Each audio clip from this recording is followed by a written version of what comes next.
Hola, buenos días a todos. Muchas gracias por la invitación, por estar acá. Voy a comenzar yo la presentación. Trabajamos en conjunto esto con Carlos y Carolina con la idea de contarle un poco distintos aspectos del trabajo que hemos estado haciendo en Copiapó estos últimos años,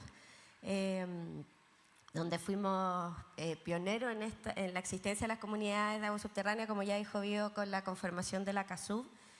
Y bueno, esa es la idea, por contarles la experiencia que hemos tenido desde hace un tiempo. Voy a partir yo contándoles el contexto de conformación de las comunidades de agua subterránea y los primeros pasos con la experiencia que hemos tenido en estos años. Luego Carolina, que les va a comentar sobre el trabajo que han realizado en un acuerdo a prorrateo y en la incorporación a la Junta de Vigilancia del Río Copiapó. Y por último, Carlos, que les va a hablar de la gestión en la participación y representatividad en el caso de la CASUB. Bueno, como ya se dijo, los artículos 63 y 65 del Código de Agua hacen referencia a la conformación de comunidades de agua subterránea. En el caso de Copiapó, ahí pueden ver, esos son los distintos chats que tiene la cuenca. El sector 5 y 6, en la parte baja, no, creo que esto no tenía puntero. En la parte baja, lo que está en naranjo, son un área de restricción, mientras que los chats que están el 4, 3, 2 y 1 hacia la cordillera son zonas de prohibición. La CASUB, como ya explicaron, es una comunidad compuesta por dos chats. Está la CAS 4, Malpaso, Copiapó, en la parte media de la cuenca, que abarca la zona urbana entre Copiapó y Tierra Amarilla, y luego los sectores 1, 2 y 3 del acuífero Copiapó, que es la parte alta del valle, todos localizados en la comuna de Tierra Amarilla, hasta la frontera con Argentina. En el caso de esta cuenca es muy relevante el abastecimiento a partir de las aguas subterráneas. Un 90% de las actividades productivas de la zona que se alimentan de agua fresca es de fuente subterránea. En el caso del agua para consumo humano, de toda la matriz, que se habla que Copiapó tiene una planta desalinizadora, sin embargo, el 75% del abastecimiento para consumo humano es de agua subterránea, o sea, la planta desaladora solo cubre el 25%. Entonces, es crítico lo que ocurre y la disponibilidad y calidad de las aguas y lo que podamos hacer en la gestión con ellas. También se mencionó en el fondo que para que una comunidad se entienda organizada tiene que tener su registro ante la EGA. Con esto adquiere la personalidad jurídica. Entonces podemos simplificar en distintas etapas el estado de una organización. Está su existencia cuando ocurre una declaración de zona de prohibición o área de restricción. Luego el proceso de conformación en sí, que puede ser por vía extrajudicial o judicial, como ya señalaban desde la EGA, y finalizada con el registro. Se ve como un proceso bastante simple, como etapas consecutivas, pero ahí les voy a contar que en nuestra experiencia ha sido bastante más complejo. Y esta es la situación que al 2018 fue levantada por la Universidad de Chile para la EGA, donde se hizo un diagnóstico de las distintas organizaciones de usuarios que hay en Chile y su estado, y llama la atención que 651 en ese minuto fueron identificadas como organizaciones de hecho. O sea, son organizaciones que están operativas, pero que no tienen su registro ante la EGA. El último tiempo, también lo ha hablado Ovidio, de toda esta explosión en la conformación de comunidades de agua a raíz de las modificaciones del código, da cuenta en el fondo de un incentivo a su conformación, pero que marca que muchas de ellas se encuentren en este proceso transitorio, donde están de alguna manera operativas, están realizando gestiones, pero no obtienen su registro y no han tenido su personalidad jurídica. En el caso nuestro, esta historia comenzó el 2013. Ahí se ingresaron recién las causas de conformación de estas tres comunidades en conjunto con la CAS 4, a partir de un programa, de estos programas justamente de fortalecimiento que hablaban de la Comisión Nacional de Riego, donde por un lado quería conformar estas comunidades de agua subterránea y también fortalecer las capacidades de la CASUB. Partió en un contexto también, que esto creo que es clave para el éxito y que salgan adelante las comunidades de agua, de cómo era el entorno, específicamente en la cuenca Copiapó, donde ya había una cultura de asociación. O sea, ustedes veían en las primeras diapos cómo es la cuenca Copiapó y en realidad lo conversábamos también ayer con Ovidio, si alguien le dice, oiga, dibujen una cuenca, probablemente va a dibujar algo como el Copiapó, donde hay 3 afluentes, luego el río, los chac están ordenados, aguas arriba, aguas abajo, son consecutivos, y la Junta de Vigilancia en su trayecto, que no es la totalidad, no, su jurisdicción no es la totalidad de la cuenca, pero parte importante es esta. Entonces estaba esta cultura asociativa, estaba la Junta de Vigilancia, muchos usuarios compartían el uso de aguas superficiales y subterráneas. También hay una fuerte organización a partir de los gremios, el agrícola y el minero, que son los principales usuarios, y un contexto también donde se estaban evaluando proyectos que iban a tener un alto consumo de agua fresca. Entonces había mucha inquietud por qué iba a pasar, además de una situación de disponibilidad crítica en ese minuto. Entonces, todo esto conjugó que se armara este proyecto y se apoyara la conformación de las comunidades, donde el 2014 salieron las primeras sentencias de la CAS 2 y la CAS 3 y el 2016 de la CAS 1. En esa etapa fue la primera fase judicial de conformación de las comunidades, que en el fondo, con el apoyo de la CNR, fue muy clave porque pudimos hacer este levantamiento que decían que es la fase previa, que es para saber quiénes son los potenciales integrantes de esta comunidad, quiénes son los que tienen títulos de derecho a aprovechamiento de agua, hacer los cruces de base de datos del conservador, de la DGA, para determinar este universo y con eso presentar las causas, hacer los primeros comparendos, y luego eso con la sentencia hacer la solicitud de registro a la DGA. El proceso en este caso, como era de alguna manera experimental, porque no había experiencia previa salvo la de la CASUB, internamente la DGA lo que hace es revisar todo esto que está levantado en la fase previa y en la sentencia y realiza, en nuestro caso fueron visitas a terreno, revisando las captaciones, haciendo el cruce con la información legal, de nuevo las bases de datos que tenían ellos, además de revisar los estatutos de la comunidad y genera observaciones. Entonces, con esas observaciones uno tiene que volver a rectificar la sentencia. Entonces, esos fueron años donde ya el 2018-2019 tuvimos las observaciones en nuestras manos para poder y volver al juez y decirle rectifíquese en estos términos considerando la observación de la DGA. Pero ahí empezamos con otra serie de inconvenientes porque en realidad, como también se explicaba, esto se tramita en juzgado de letra, no son juzgados especializados para el tema hídrico. Entonces, decirle a un juez que haga una modificación de una sentencia que tiene ya 4 o 5 años, el juez te dice, pero ¿por qué? Si ustedes ya están conformados, hagan una asamblea y rectifiquen.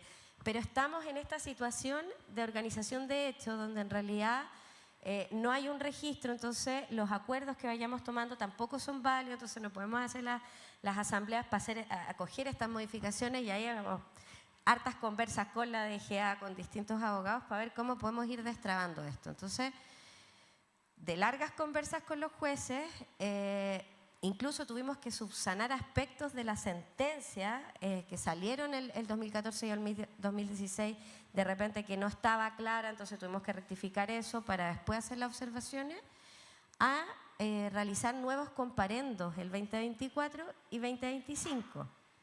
Todo esto en el trámite judicial para luego ingresar a la DGA, poder rectificar esta sentencia y solicitar el registro. Entonces en eso hemos estado todos estos años. Esta era una historia, bueno, se ve como una larga y triste historia de alguna manera, pero hoy día con una muy buena noticia porque, como decían, una de estas 3 comunidades ya tiene su conformación, la CAS 2, que fue un proceso bastante largo, difícil, pero que esperamos aportar en esta experiencia para que se pueda simplificar. El 2014 realizamos la primera asamblea en el proceso de conformación en estas causas, donde se establecieron los directorios provisorios de las comunidades. Y acá hubo un aspecto clave, donde el grupo que conformaba, que impulsaba la conformación de estas comunidades, tomó la decisión de empezar a funcionar. Esto es algo que también se aconseja en los manuales que tiene la DGA, o sea, entendiendo que con la presentación de las causas empiecen a hacer las primeras gestiones. Entonces se hizo la primera asamblea y se tomó la decisión de que estas 3 comunidades de agua subterránea, que son cada una independiente, tuviesen una administración conjunta.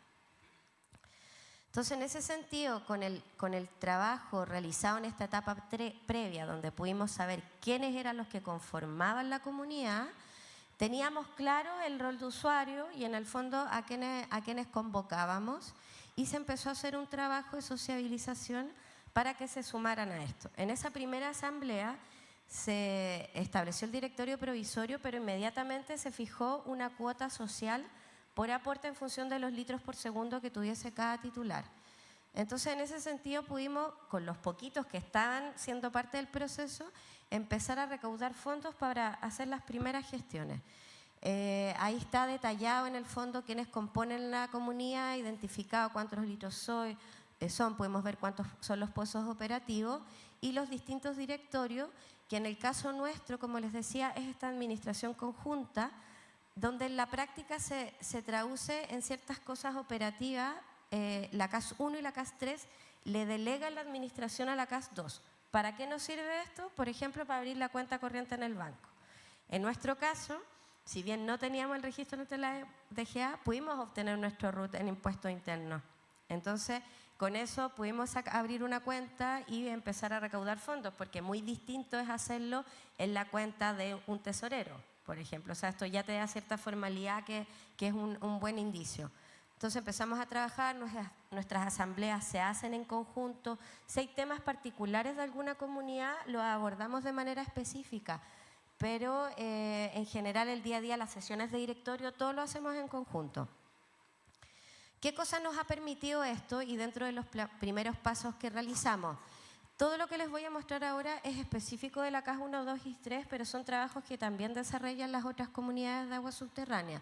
En el caso nuestro, como les decía, tenemos identificado todos los pozos, dónde están ubicados, quiénes son los titulares, cuáles son los derechos que tienes autorizados, y actualmente llegamos a tener el 70% de los pozos con telemetría, donde el 50% ha sido obtenido a partir de subsidios de la Comisión Nacional de Riego postulados por las comunidades de agua subterránea. Todos cumplen con el monitoreo de extracciones efectivas, también con la orientación nuestra en el fondo respecto a las mejoras que tienen que realizar, los equipos que tienen que instalar. Hacemos el seguimiento de los datos que se reportan a la DGA. En caso de alguna fiscalización, también los apoyamos con la presentación de los descargos. Hay titulares nuestros que han tenido procesos de fiscalización, por ejemplo, por intermitencia en la transmisión de los datos, los que son de estándar mayor, y no han recibido multa porque en el fondo como comunidades lo hemos apoyado, justificando estas dificultades que han existido, complementándolo con los monitoreos que hacemos nosotros, porque visitamos todos los meses todos los pozos que hay en la jurisdicción nuestra. Entonces, ese es uno de los grandes beneficios que tiene el apoyo de las comunidades de agua. ¿Qué nos permite esto? El monitoreo del 100% de los pozos. Poder identificar, por ejemplo, acá en el gráfico de arriba, se ve en el caso de una de las comunidades de agua subterránea, tenemos determinados distintos subsectores y sabemos mensualmente cuánta agua se extrae de cada uno de estos subsectores. En el gráfico de abajo, el mismo ejercicio, pero respecto al tipo de uso, si es agrícola, minero, sanitario. O sea, mensualmente tenemos claro a cuánta agua se está sacando, dónde se está sacando y quién. También monitoreamos los niveles. En este gráfico, en la línea café es el perfil del valle, desde la parte alta al sector bajo de la CAS 3 en Nantoco, y la variación de nivel en los últimos años. Entonces identificamos situaciones particulares. Acá, si ustedes ven, el nivel del agua está casi al mismo nivel del terreno. Hay pozos que están surgentes. ¿Por qué ocurre esto? Hay problemas de limpieza en el cauce, a diferencia de lo que ocurre en la parte baja, donde hay descensos de 25 metros en los últimos 2 años, dando cuenta de una situación crítica que afecta también la calidad, que vamos monitoreando con muestras al laboratorio, pero también sondas portátiles.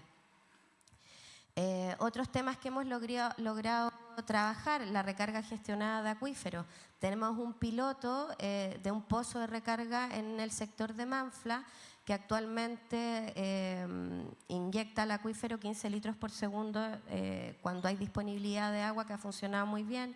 Estamos trabajando con la DGA para poder regularizar esta obra y en el fondo ha sido una muy buena experiencia que estamos contando porque en realidad fue de muy bajo costo. Ahí trabajamos con el apoyo de la Universidad de La Serena, en conjunto con la CAS 4 y la CASUB y la Universidad de Atacama pudimos hacer una actualización del basamento del acuífero porque en realidad hay muchos modelos en la cuenca Copiapó, pero notábamos no nos cuadraba con la información que veíamos de los pozos, entonces pusimos a disposición varios antecedentes y se actualizó la geometría para ver dónde está la roca y cuál era la capacidad real que podía tener el acuífero.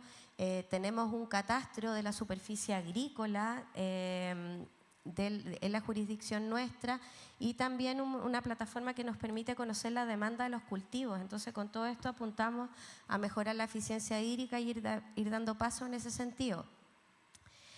Todo esto, sin saberlo, se alinea muy bien con el manual que tiene Organizaciones de Usuarios de Agua de la DGA respecto a cómo ir avanzando en los distintos desafíos de una comunidad de agua subterránea. Esto es muy interesante para que lo vean. En este caso, claro, apunta a una comunidad que está registrada, que tiene su personalidad jurídica, pero en nuestro caso, todos estos años funcionando como organización de hecho, no hemos tenido problema para poder avanzar en estos aspectos. Ahí en celeste todas las cosas en las que hemos podido trabajar. Las únicas limitaciones que hemos tenido es en el establecer prorrateo según disponibilidad, porque al no estar registrado no podemos tomar acuerdos que sean impositivos. En realidad podríamos hacer el ejercicio, pero como son decisiones críticas sería muy difícil poder imponer esto a los titulares porque en realidad no tenemos ese respaldo. También el unificar a varias CAS en una federación, tampoco podemos avanzar al no tener personalidad y incorporarnos a la Junta de Vigilancia y hacer esta gestión conjunta. Donde hay avances, nosotros nos sentamos a trabajar permanentemente con las comunidades subterráneas y la Junta, pero es difícil avanzar en la formalización de esto. Entonces, para terminar, algunas limitantes que vemos, bueno, que no es posible tomar acuerdos válidos en esta función como organización de hecho. Hay restricciones en la postulación de algunos fondos. A la CNR no hay problema para el tema de monitoreo de extracciones, que yo creo que es clave. Espero que no cambien eso. Pero sí a otros fondos de fortalecimiento, a fondos de Corfo, que también pueden ayudar en muchas veces. Y yo creo que esto es lo más crítico y fue una de las cosas que conversamos con la DGA de por qué es importante avanzar en quizás una figura legal de transición en el proceso de conformación, además de lo que decían de cómo simplificar el registro de una comunidad, porque 13 años es demasiado. Y es esta sentencia de la Corte Suprema a raíz de una cobranza judicial que hicimos nosotros.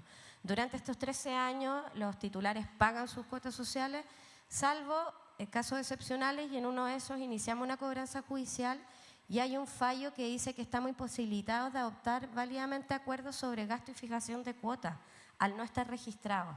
Entonces esto nos deja en una posición muy frágil y vulnerable y en realidad si no terminaron de pagar las cuotas con esto, los titulares que ya lo hacían, es porque realmente hay un valor y un compromiso con la organización y esa es un poco la invitación a que en realidad una comunidad de agua subterránea que está comprometida con el trabajo de los usuarios en la gestión de la cuenca, en la disponibilidad y en la calidad del agua, va a contar con el apoyo de los titulares y va a haber un valor en esto. Entonces, si bien esto es crítico, en nuestro caso no hubo un impacto en cuanto a la recaudación y a continuar con la operación, pero sí demuestra la fragilidad de una organización de hecho y es algo en lo que se debe avanzar sin duda. Así que esa era mi parte.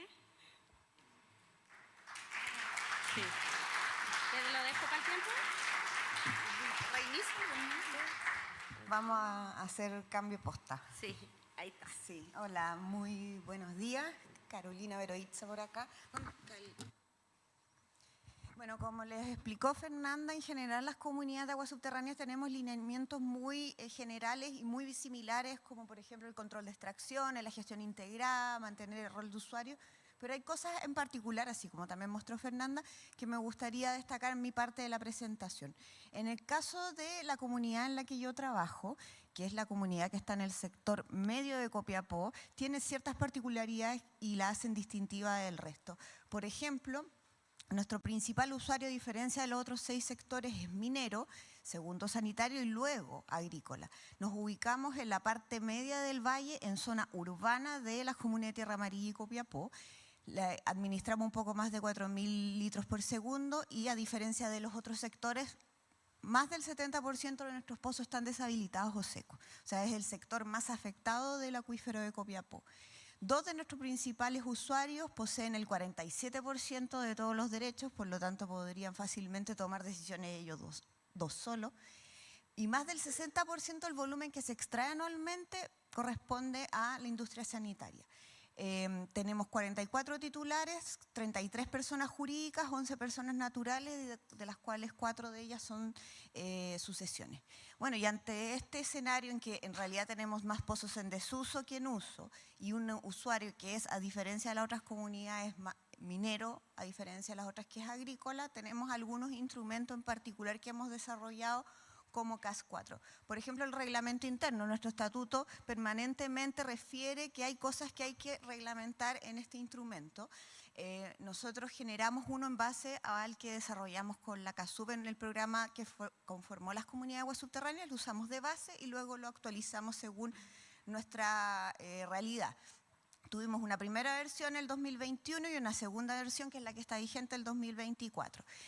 Y este reglamento no es el reglamento de sanitario ni el del Código del Trabajo, sino que es un reglamento que define disposiciones específicas de las comunidades de agua subterránea y de su funcionamiento. Y esto permite aclarar y entrar en detalle específico de cosas que el estatuto es más bien genérico. O sea, el estatuto es como la Constitución, una cosa muy genérica, y a través de los reglamentos vamos especificando ciertos temas que nos ayudan en el día a día. Tenemos desde los dispositivos de control de extracciones, las cuotas, cómo las cobramos, cómo se establecen las multas, en fin, siempre todo esto sin contravenir el Código de Agua, por supuesto. Y además tenemos un reglamento de prorrateo que trabajamos junto con las CAS 123 en un programa que financió la Comisión Nacional de Riego y que se ejecutó a través del grupo de profesionales de la Universidad Católica. Empezamos con ellos de forma directa, luego seguimos con este programa y el objetivo era generar un reglamento, un borrador de reglamento de prorrateo. ¿Cuál era la gracia de hacerlo? Las cuatro comunidades su registro en la DGA, en cambio nosotros sí estamos registrados desde el 2018.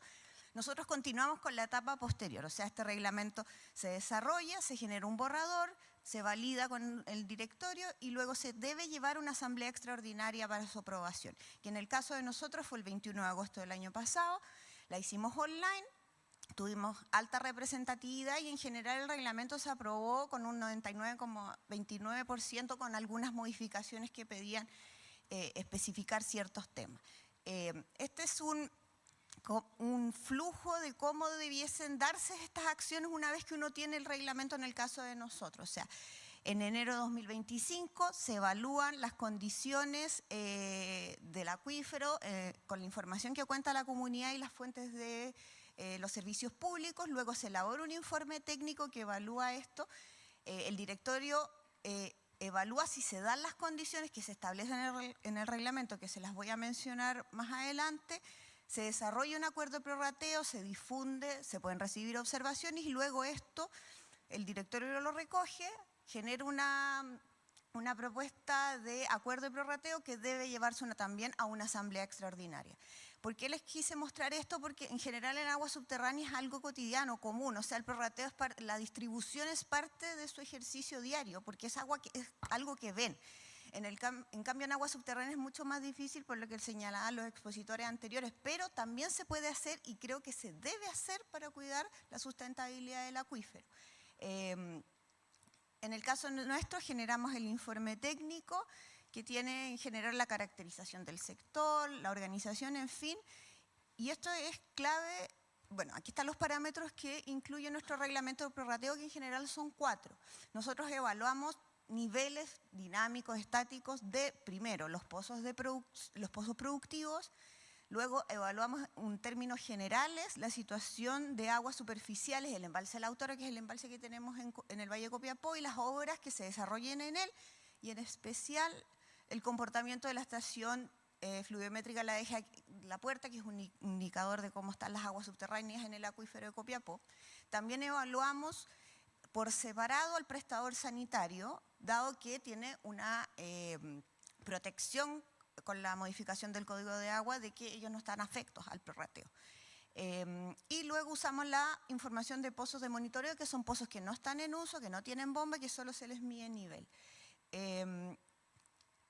Y con el detalle de la información hemos podido llegar a esto. Esto es un extracto de un informe muy largo que se desarrolló, pero aquí lo clave es de que, como lo mencionó Fernanda, nosotros medimos permanentemente con telemetría, en terreno, calidad, cantidad, y es la única manera que podemos lograr este tipo de análisis, porque en definitiva aquí lo único que se usó de información pública de hecho aquí ni siquiera hay información pública, era en otro gráfico, pero en general es muy poco lo que podemos usar. En el caso de Copiapó, si bien la autoridad ha ido avanzando en mejorar las estaciones, en mejorar los puntos de monitoreo de los pozos, la verdad es que todavía estamos muy al debe en eso.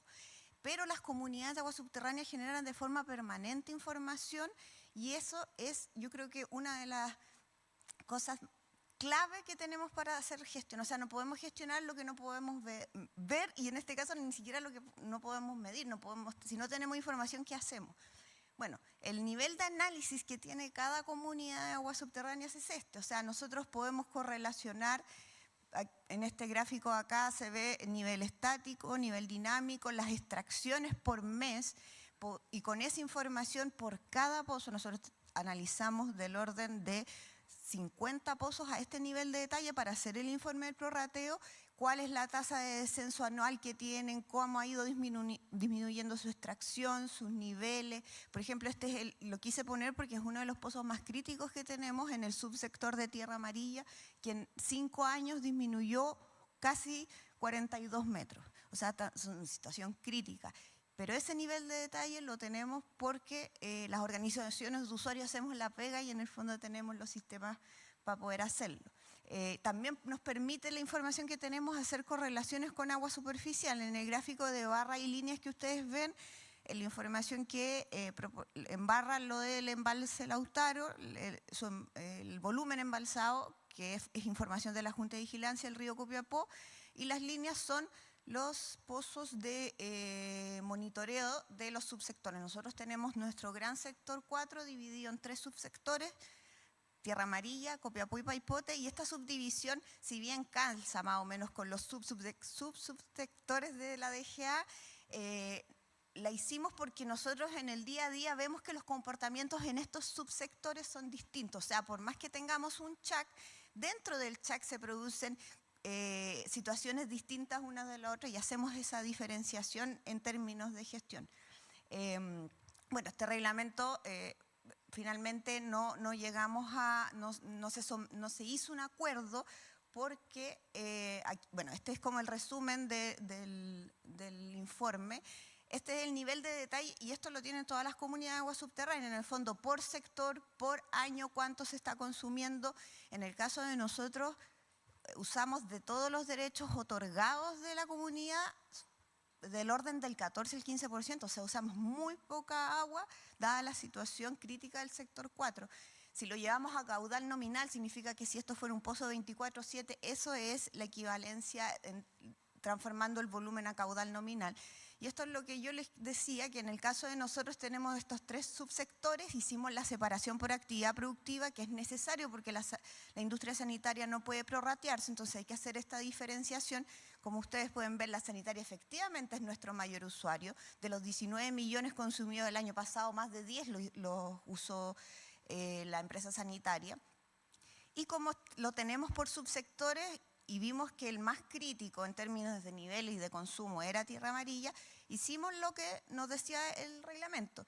el 5% de las extracciones reales, y en realidad el impacto que íbamos a tener era solo de 9,78 litros por segundo. Ahora, lo ideal sería hacer este prorrateo en términos volumétricos, pero este primer ejercicio lo quisimos llevar así, pero si uno quiere tener impactos reales debiese ser no sobre el derecho a aprovechamiento, sino sobre los números reales, que es lo que yo les estoy mostrando aquí, sobre los metros cúbicos efectivamente utilizados el año anterior y no sobre los caudales. Bueno, y otro tema que también hemos abordado nosotros como CAS 4, entendiendo este concepto de la unidad de la corriente, y algo importante que en el sector 4 nosotros no tenemos río Copiapó, o sea, no hay agua superficial, toda el agua va a través de canales subterráneos, a excepción de hace unos años una medida puntual que ejecuta la CASUB junto con una empresa minera en el marco de una demanda por daño ambiental, pero es al final del sector 4, hay una pequeña descarga en la parte urbana de Copiapó. Pero en general no tenemos agua superficial que nos permita la recarga, y nosotros luego de los aluviones efectivamente corroboramos de que el río es nuestro principal recargador, al menos en el sector 4. Y entendiendo esta dinámica que no podemos dividir, por más que en la literatura y en la práctica se ha manejado de forma distinta, en realidad no es así, que el concepto de agua subterránea y superficial es meramente si la veo o no la veo, pero en definitiva es el mismo recurso dentro de una cuenca. Y en esa línea, y entendiendo que para nosotros es crítico que pase agua superficial, hicimos la solicitud el año 2021 a la Junta de Vigilancia del Río Copiapó para decir, ya bueno, queremos incorporarnos, ya estamos registrados en la DGA, estamos trabajando, ahora demos el siguiente paso de esta gestión integrada. La Junta nos respondió que sí, en realidad no hay mucho que oponerse, porque el código es claro de que las juntas de vigilancia no solo administran agua superficial, sino que también administran agua subterránea. Y eso es un tema que es necesario abordar, porque si bien está en el papel, en la práctica es muy poca la gestión que hace la Junta de Vigilancia sobre la agua subterránea. Ingresamos una solicitud en febrero de 2022 a la DGA, porque en realidad, bueno, ya tenemos la intención, pero ¿y cómo lo hacemos? Porque tenemos equivalencias distintas, usuarios iguales, pero tenemos como situaciones muy distintas unas de la otra. Y empiezan a pasar estas situaciones, por ejemplo, aquí la línea roja es la jurisdicción de la Junta de Vigilancia y bueno, en colores son los CHAC. Y si hacemos un sub al CHAC 4, a mí la jurisdicción de la Junta de Vigilancia me llega a la mitad del CHAC 4. ¿Qué pasa con...? Ya, perfecto, estos pozos van a ser parte de la Junta de Vigilancia. ¿Y qué pasa con esos de allá? Que es justamente donde está el prestador sanitario, que es el uso prioritario que tenemos en el Código de Agua. Y esto es en Copiapó, y como les decía Fernanda, en el caso de nosotros en general la cuenca está bastante bien dibujada. O sea, por ejemplo, la CAS 123 va a pertenecer completamente a la Junta de Vigilancia, calza. La CASUB totalmente fuera, pero bueno, pero en general calzan bien los límites. Pero cuando tenemos otras comunidades en otros sectores, por ejemplo en Aconcagua tenemos 4 juntas de vigilancia, ¿cómo las hacemos calzar con los sectores hidrogeológicos? En el sur tenemos un sector hidrogeológico con 3 juntas de vigilancia, y así vamos teniendo esta creatividad de los límites. ¿Cómo hacemos gestión integrada si no nos calza ni lo mínimo que son las jurisdicciones? Bueno, la DGA nos contestó a través del ordinario 52 del mismo año. Y en realidad hicimos preguntas muy específicas que eran más bien prácticas. Oye, ¿cómo nos incorporamos? ¿Cómo votamos? Si somos parte del directorio? En fin. Y en el caso, y aquí un breve resumen en el fondo de lo que se respondió en este sentido, que la incorporación puede ser directa. Yo, usuario de aguas, titular de aguas subterráneas, puedo incorporarme a la Junta de Vigilancia, pero cuando existe una comunidad lo tengo que hacer a través de ella. Y es deber de las juntas de vigilancia identificar a los usuarios bajo su jurisdicción. Y cuando digo que tienen que identificar también a los usuarios de agua subterránea. O sea, las juntas de vigilancia tienen que empezar a aperturar un poco su rango de acción y no solo limitarse a las comunidades y a sus usuarios de aguas superficiales. Se debe integrar la información de los derechos administrados por la comunidad al listado de usuarios de la Junta de Vigilancia. Nosotros, las organizaciones que estamos registrados, tenemos que entregar a 31 de diciembre por el 122 bis nuestro listado de usuarios. Bueno, la Junta también debiese entregar el listado de usuarios de aguas subterráneas en su jurisdicción. ¿Cómo se representa la comunidad? Cuando existen comunidades, bueno, a través de su presidente o quien ellos designen. Y esto ya es como lo que empieza a ser polémico. ¿Cómo son las votaciones? Proporcional a los derechos que representan. Y ahí entramos en problemas si tenemos una acción de agua subterránea igual a una de superficial. ¿Por qué? Porque la Junta de Vigilancia, por ejemplo, en Copiapó, tiene del orden de 2.200 litros por segundo y como ustedes vieron, solo mi comunidad tiene 4.023. Cuando se incorpore la CAS 123 son 10.000 litros más. Entonces vamos a empezar a tener disparidad, pero también es parte del ejercicio de cómo logramos que, si bien somos más agua subterránea, en el caso de Copiapó, cómo logramos tener decisiones que sean equilibradas y que no favorezcan solo a uno o a otro. Pero eso es un desafío, porque nadie va a querer soltar el poder cuando te acostumbraste 100 años a gestionar aguas superficiales y de repente entra en la mica conflictiva al curso, la agua subterránea. Entonces, pero es lo que viene, porque en el fondo las aguas subterráneas son soporte de aguas superficiales. Nosotros en el sector 4, malamente tenemos una medida de que estamos aportando con un pozo a los canales. Y eso suele pasar y ese ejercicio es normal. Bueno, los derechos y este también es un tema que aquí es donde nosotros, al menos como CAS 4, estamos entrampados en la Constitución, o sea, en la incorporación, es que los derechos administrados por la Junta de Vigilancia tienen que estar en unidad de volumen por tiempo, tienen que perfeccionarse, y ahí tenemos el tema, porque las equivalencias no les agradan, porque no, que sí, y una discusión válida. Pero yo para incorporarme tengo que tener ellos tienen que tener este requisito previo. Y por otra parte, tienen que hacer modificación de sus estatutos y ampliar según lo que les mostré en el artículo anterior, que considere la gestión de las aguas subterráneas. Y ese sí que es un temón, porque muchas juntas no quieren hacerlo y quedarse en este status quo de gestionar esto nomás, y yo históricamente lo he hecho así. Bueno, la historia te va a decir que te vaya a quedar seco y no vaya a perdurar con ese pensamiento. Bueno, que los CHAC coincidan con su área de jurisdicción, lo acabamos de ver. Yo creo que es un desafío que tenemos que hablar con la DGA de cómo hacer calzar, si hay que hacer una supraorganización, en fin, pero vamos a tener que ponernos creativos para esto. Y bueno, y someterse a las medidas de distribución extraordinarias que determine técnicamente la Junta. O sea, si yo me prorrateo como comunidad de agua subterránea y la Junta me dice, usted además debe prorratearse un 10%, yo tengo que ser capaz de acatar eso. Pero la Junta de Vigilancia tiene que técnicamente probarme que corresponde que me imponga ese 10%. O sea, no es arbitrario que me diga usted se reduce nomás. O sea, tiene que ser al igual que el agua superficial, del mismo modo. Cambio la posta. Muchas gracias. Ahí para reanudar el tiempo. Gracias por la invitación. Básicamente, estos somos nosotros, la primera comunidad de agua subterránea en Chile, 2 sectores hidrogeológicos en una comunidad. Trabajamos sobre este concepto. Antiguamente todo eran sustentables, nosotros ya del comienzo le pusimos sostenibilidad, el ser humano como principal foco de la calidad de vida dentro de nuestro territorio. Y aquí yo les voy a conversar lo que hemos sido ingeniosos y salir posiblemente un poquito más allá del Código de Agua y toda su normativa para poder hacer gestión.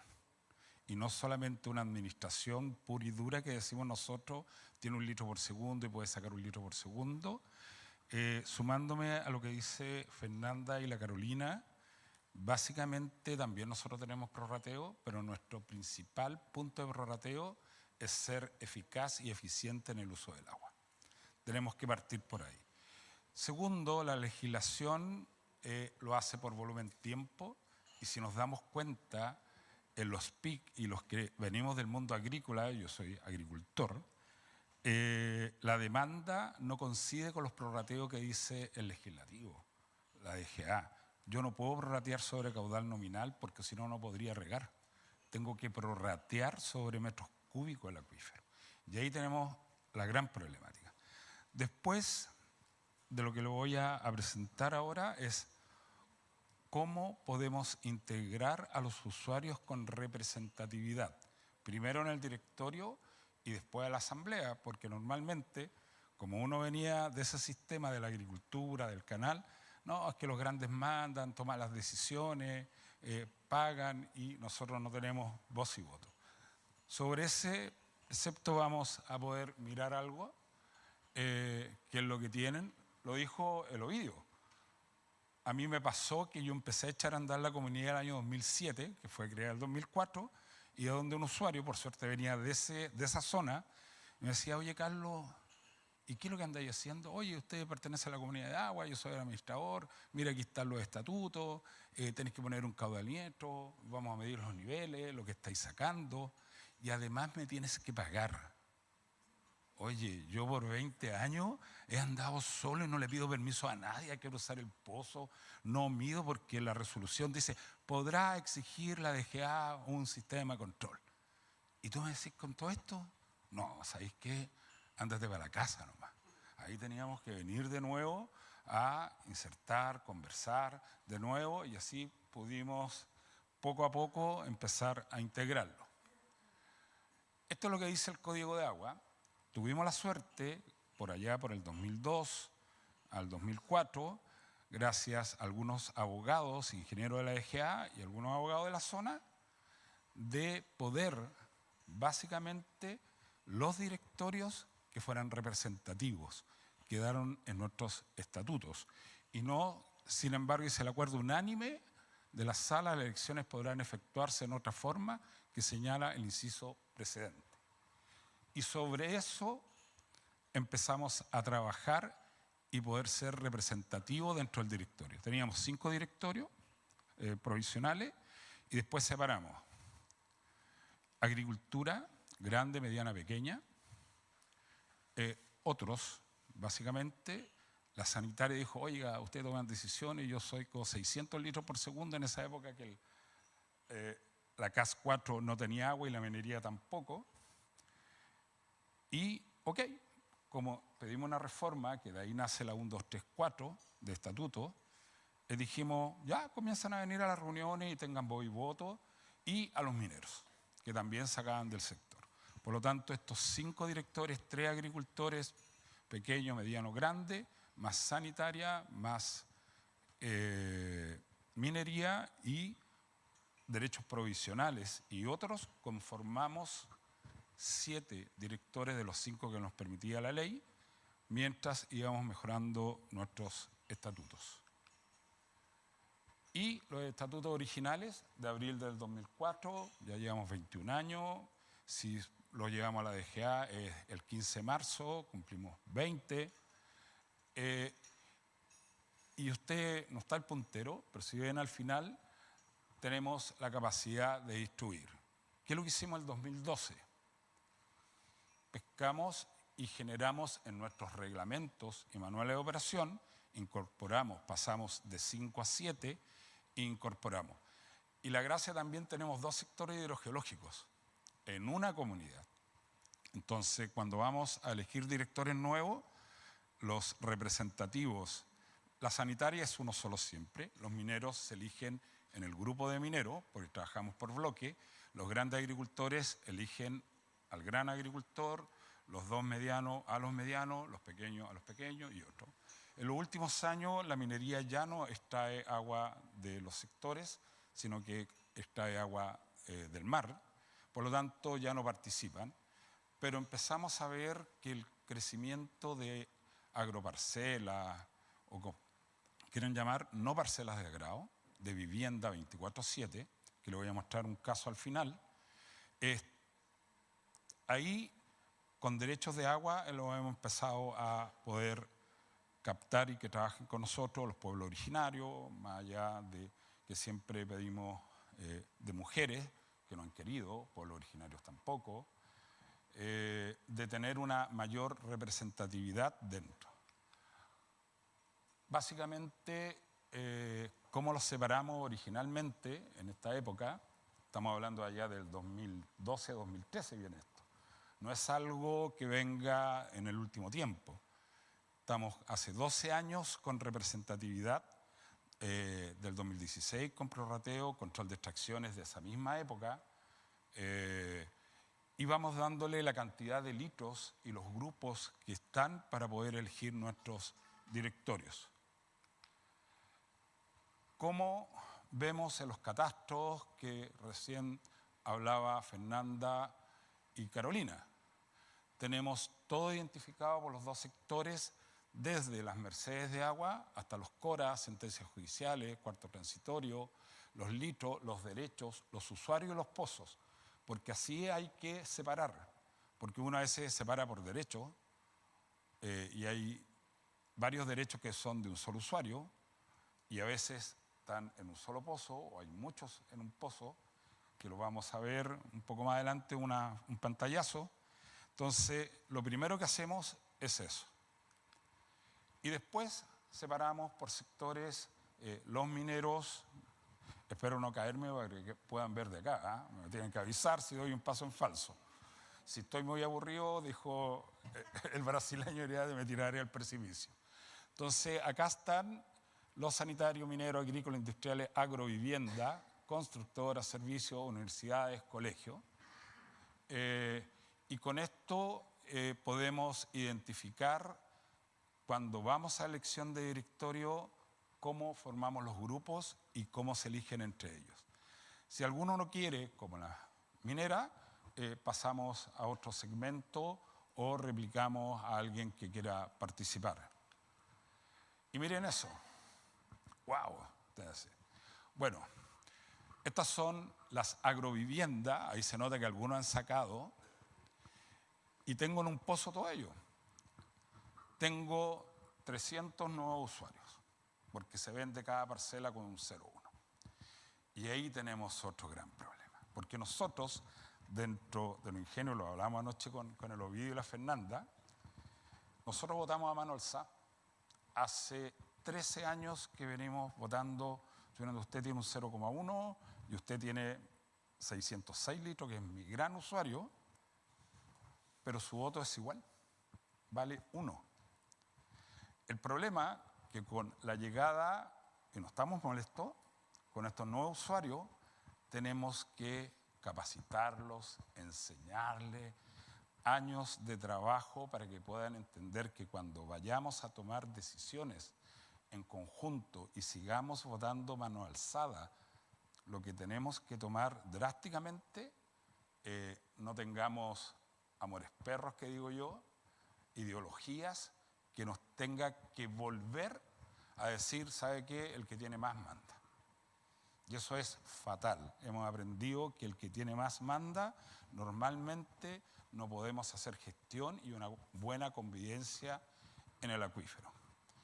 Y ahí hay hartas cosas que siempre le echamos la culpa a la DGA, pero en realidad son los senadores, diputados y otros, que deberíamos rápidamente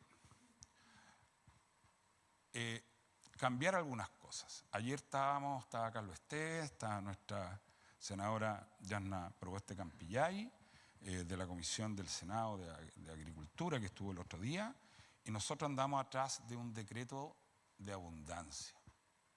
Y dicen, ¿por qué decreto de abundancia? Si ustedes los estatutos del Código de Agua, las comunidades de aguas subterráneas tendrán que recargar el acuífero. ¿Con qué agua? Si está todo entregado a lo superficial y los eventuales. Entonces nos pasó con el primer aluvión, no, fue barro.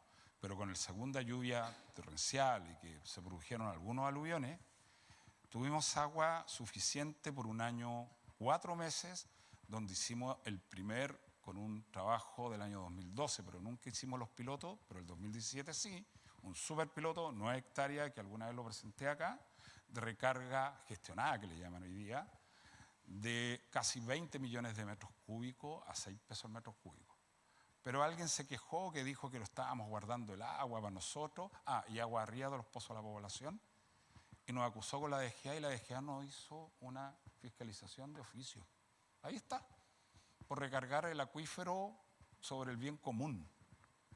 Entonces, plop, ahí es donde hay cosas que yo creo que para las comunidades de aguas subterráneas, la Dirección General de Agua tiene que hacer reuniones de los que estamos trabajando por años, y especialmente ustedes, que recién expusieron, para poder ir afinando y después ir a hablar con los senadores, los diputados, por supuesto con el presidente de la República o con los ministros, de hacer estos pequeños cambios para hacer una buena gestión.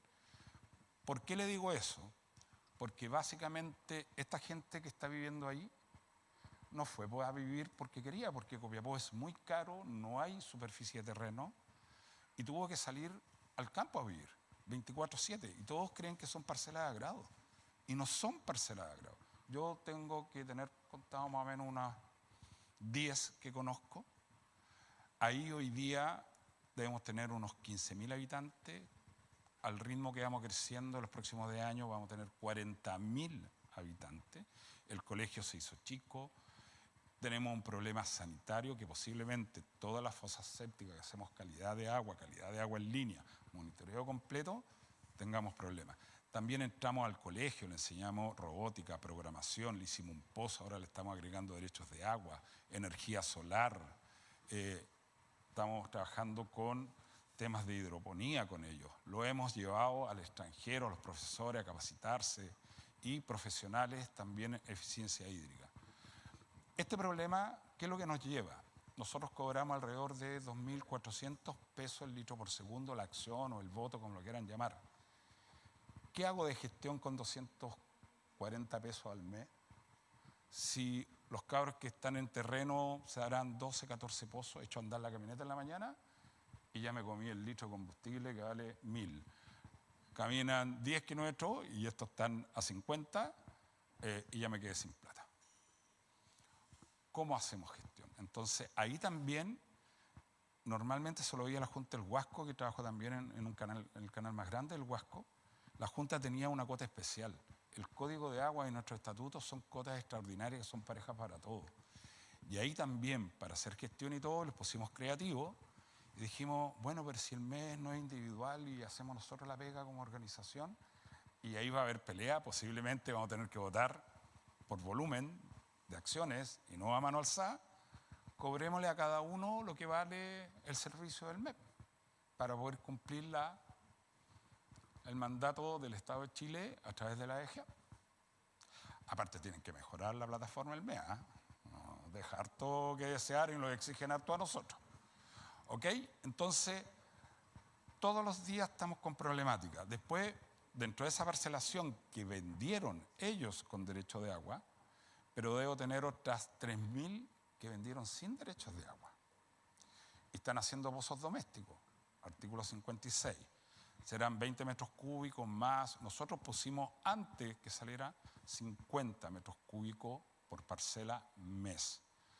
Para llenar la piscina, pues la piscina vuelve al acuífero, se regan plantas, va a tener áreas verdes, metros cuadrados, calidad de vida, corredores biológicos, contemplar un poco la humedad, mejora un poco el clima y así muchas cosas. Y ahí volvemos a chocar. Le preguntamos hace 1 año y medio, si no me equivoco, a la DGA quién se hacía cargo del artículo 56. Y adivinen qué. ¿A alguien se le ocurre? Todavía no lo responden. Entonces está en tierra de nadie. Entonces me dicen de repente, pero contrólalo y fiscalízalo y demándalo y mándame acá y nosotros vamos a ir. ¿Pero con qué personal? ¿Y con qué plata? Y le voy a cobrar a un viejito que salió de la ciudad, que se ocupan 30, 35 metros cúbicos en las casas promedio, porque le preguntamos a la sanitaria, para vivir un poco mejor. Y yo lo voy a ir a acusar porque está gastando 1 litro más, 2 litros más. Ah, es que ellos tienen que informarlo a nosotros. ¿Ha capacitado o ha informado masivamente la Dirección General de Agua? Y ahí sí que es tirón de oreja a los artículos 56 que tienen que informar porque ya el tiempo se pasó ya. Entonces, esperemos que antes que termine este año, la DGA, y es una carga más de trabajo para nosotros, nos digan, ¿saben qué? Los artículos 56 están a cargo de ustedes. Y así vamos a poder hacer mejor gestión. Ojo con lo que está pasando ahí. Y esto es un poco lo que le pasó a la Fernanda, pero nos pasó a nosotros cuando mejoramos nuestros estatutos por allá del 2012. Y si usted ve la fecha por aquí arriba, 2017. Y entramos el 2014 a que nos aprobaran la reforma de estatuto. No es nada, pero era una reforma de estatuto nomás, no era la formación de la comunidad. Entonces, quieren que hagamos gestión, quieren que andemos rápido, quieren que cumplamos la cantidad de cosas que nos están solicitando.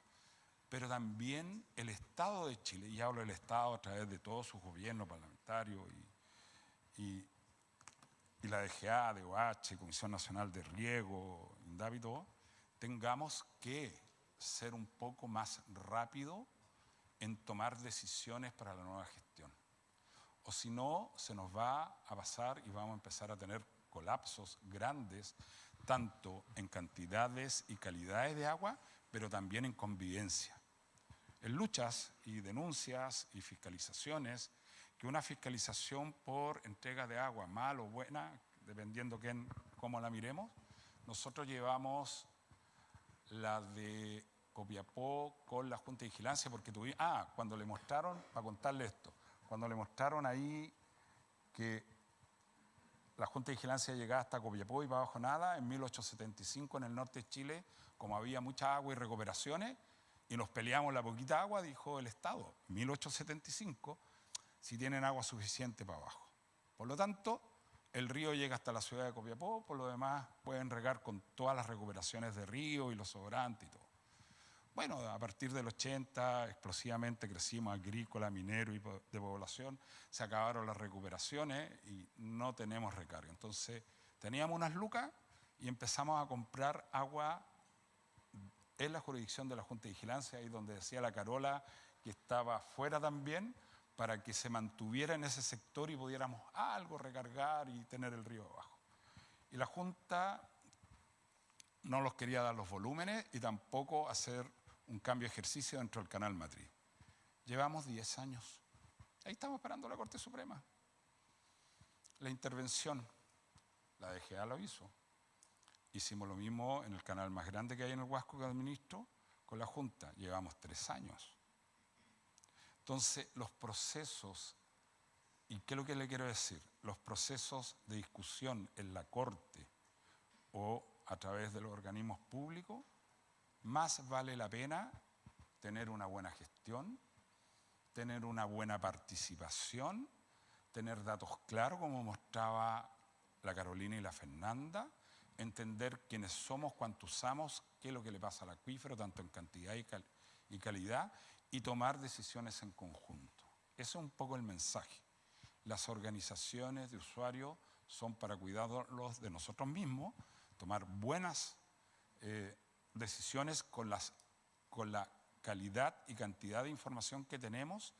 Y lo último, con esto no le doy más la lata, un minuto, los datos que generamos las organizaciones de usuarios tienen que ser reconocidos por el Estado de Chile, voy a decir, como datos oficiales y tienen que tener un tipo de manual y de checklist que cumplamos los estándares. Así también el Estado de Chile va a tomar mejores decisiones para la buena gestión del recurso hídrico. Gracias por su atención.